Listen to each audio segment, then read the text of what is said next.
Hi everyone, it's Eileen Head, the Relationship Whisperer, and I'm doing a series on the relationship deadly sins for Valentine's because it can be a time where we can express our love, and it can also be a time of a lot of stress, especially among couples who don't have great communication. So generally in couple dynamics, you have one partner who generally can easily express themselves, and maybe someone else who doesn't feel as comfortable doing that. Or you can have the two of you who both of you don't speak up, and you walk through life like you're blindfolded. So why is that? Well, in your family of origin, you might have been in a family where speaking up got punished, or there were consequences, and this became a learned behavior. Let me remind you, personality is formed by about the age of 7. When you look out and you decide, or you form a belief, I need to be a certain way, play a certain role in order to get the most love and attention. And then those patterns become unconscious, and the patterns form personalities. And we don't even know that we're taking them into our adult life and into our relationships. So maybe one of the in the couple dynamics, believes that if they speak up, it'll cause issues. And sometimes it does. The other person isn't used to the other person expressing themselves. And for one of you, you may fear that you won't be loved if you voice. So in my situation, I was in a relationship. I'm a 2 supportive personality. And the undeveloped traits of the 2 supportive personality is you suppress your own needs and you respond to others in the hope that they'll love you back. My husband was a 9 peace seeker, and their unconscious belief is that if you speak up, it will cause conflict. Can you see how these two together? We walk through life blindfolded, unaware, unconscious, frustrated a lot of time, and what caused the boy, I can't talk today. It is what caused the destruction of the relationship. Speaking up is a learned skill for some people. And it is in couple dynamics, there's sometimes one who is more powerful than the other. So here's how you go about, here's some solutions for you. You use the exercise of, when you do that, I feel what I need is.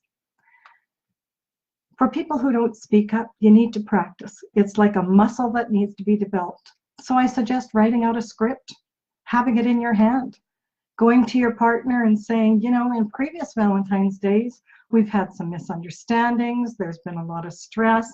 You don't understand why I need things in a certain way to feel loved. And so I would love it if I could just get through this and share with you. It might make it easier for both of us. And so you can do something like, what I'm looking for in this Valentine's, what I would like or what would feel loving for me is, and give them solutions. Make it easy for them. Maybe your partner doesn't love the roses and the expressions of love and all the flowery stuff. Maybe they believe that Valentine's Day is too commercial. And yet you're there, your personality type, fundamental emotional need is to get the flowers or the declaration of love, which is most important. So figure out in your dynamics what would be comfortable for both of you. Maybe a solution is, you know what would feel loving for me this Valentine's? I've always wanted the living room painted. How about this Valentine's, we buy a can of paint, we put on some music, we order pizza, and we paint the living room. And we have fun together doing it. That's a way to give your partner a solution. But see, a lot of us end up just staying quiet, not speaking, and then we go into the belief that they don't love us when really they're confused. They have no idea what you need because it's not the way they need it or the way they understand. Be honest, speak up, say to them, you know, I'm going to learn how to speak up because I think it would be better for our relationship. And it's going to feel uncomfortable to both of us in the beginning. And if you can do it in a way, for me, learning to speak up was a real skill because, again, what was crazy was I could speak up outside of my relationship. I was very outspoken. And yet in my relationship, because I was looking for love or to be acknowledged for love, I didn't speak up. That was confusing even to me, so I'm sure it was confusing to my husband.